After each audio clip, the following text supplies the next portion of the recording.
Request করব লাইটে যারা আছেন, যদি আমার দর্শক বন্ধুর মুখ নাই দেখতে পারি তাহলে মনে হচ্ছে যে আমি এখানে ভূতের মতো লাফাচ্ছি।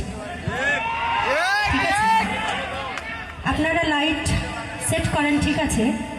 ভবিষ্যতে এটা মাথায় রাখবেন যাতে দর্শক বন্ধুর মুখটা দেখতে পারি আমরা, ঠিক আছে? তাই লাইটগুলো একটু মৃদু করে দিয়ে আমি যেন দর্শকদের মুখটা দেখতে পাই প্লিজ।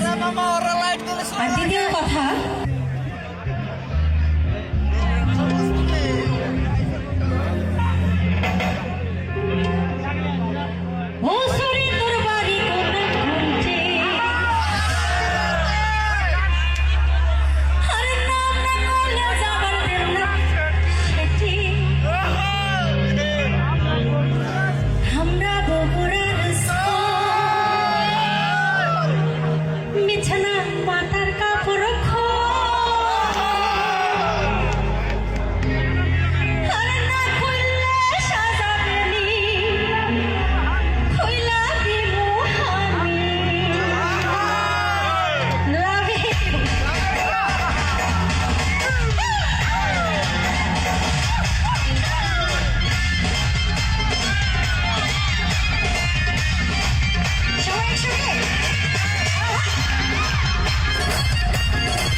Shepherd,